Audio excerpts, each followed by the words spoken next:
What happens when a single question from a reporter brings an entire room to a complete standstill? This wasn't the kind of question you'd expect during a press briefing. It wasn't about policies, budgets, or national concerns. No, this was something else. This was personal. And the way Caroline Leavitt responded? It left everyone speechless. The briefing started like any other. Caroline stood at the podium, calm and composed, addressing the press with confidence and clarity. The questions came in, answers were given. Routine, predictable. But just when it seemed like things were wrapping up, a reporter raised his hand. His voice dripped with sarcasm as he shattered the usual rhythm. "No cross today?" he asked, his smirk barely concealed. "I guess the faith was just for show, huh?" The room froze. Conversations cut off mid-sentence. Fingers hovered over keyboards. The air grew thick with tension, as if everyone knew a line had just been crossed. Dozens of eyes turned to Caroline, waiting, watching. She stood there, unshaken. A brief pause. Then, with unwavering calm, she responded. "Next question, please." "That's irrelevant." But the reporter wasn't finished. "Irrelevant," he pressed, louder this time, almost daring her to react. "Seems pretty relevant to me. Looks like your faith was just a prop all along." This time, the gasp in the room was audible, sharp, quick. A murmur rippled through the crowd, quiet but undeniable, like cracks forming in glass. His words hung in the air, heavy and cutting. Yet Caroline? She didn't flinch. She didn't raise her voice. She didn't let the moment control her. Instead, she let the weight of silence settle before she spoke again, her gaze locked on his. "Yesterday," she began, her voice steady, "one of your colleagues suggested I remove the cross I wear around my neck. Said it might be seen as political, might distract from the real issues we're here to discuss." She took a breath. "I told him, as I'll tell you now, the cross I wear is not a political statement. It's not for approval. It's an expression of my love for Jesus Christ. It's personal. It's sacred." The whispers faded. The energy in the room shifted. No one was typing. No one was whispering. All eyes were locked on her, captivated by the quiet strength in her voice. No one was waiting for a fight anymore. They were waiting to hear what would come next. "I didn't wear it today," she continued, emotion threading through her words, "not because my faith changed, not because it wavered, but because I wanted to show you and everyone watching that faith isn't something you wear. It's not about a piece of jewelry. It's about how you live. It's about love. It's about truth. And what's truly shameful," she added, her tone unshaken, "is you mocking that." Silence. You could hear a pin drop.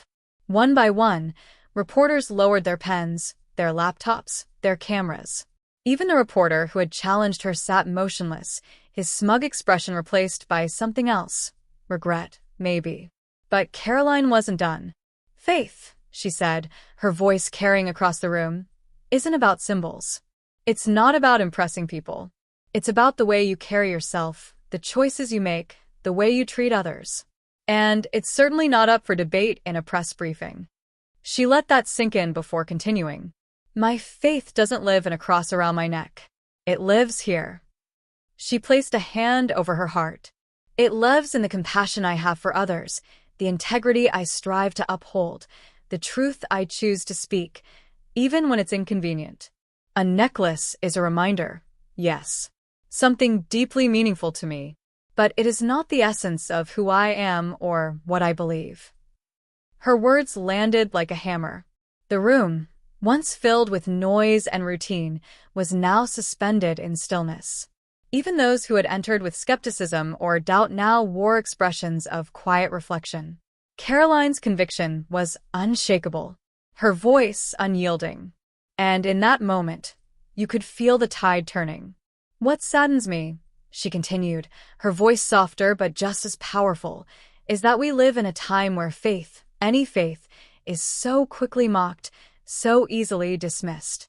And I feel sorry for those who try to tear it down because they've missed the point entirely." She paused, letting the words settle. Faith isn't loud. It doesn't demand to be seen, celebrated, or approved by others. It quietly sustains you. It gives you peace in the middle of chaos. Strength when others try to take it from you. A brief pause. Then, she turned her attention back to the reporter who started it all. "You mocked something sacred to me," she said, her voice steady. "Something deeply personal. And yet, you haven't shaken me. My faith remains just as strong as it was yesterday, as it was the day before, and as it will be tomorrow. Because my faith isn't built on your perception. It's built on love. And I'd encourage you to reflect on what you build your actions on. Words can tear down, or they can lift up. Today, you chose the former. But it's never too late to choose differently." She stepped back, scanning the room one last time. "Shall we move on to the next question?" she asked, her composure flawless. What followed was unlike anything anyone expected. No chaos. No outrage. Just quiet admiration. No follow-up accusations. No smug remarks. No attempts to twist her words. A room full of seasoned reporters, people not easily impressed, sat in awe. And the ripple effect of that moment didn't stop there. It spread, reaching everyone who heard her story. Because in a world where words are often used as weapons, Caroline Leavitt reminded everyone of their power to teach, to inspire, to unite, even in the face of criticism. And that's the lesson her story leaves behind. True faith isn't about winning arguments or silencing critics. It's about standing firm in your values, speaking your truth with grace, and proving that what's in your heart will always matter more than what's around your neck.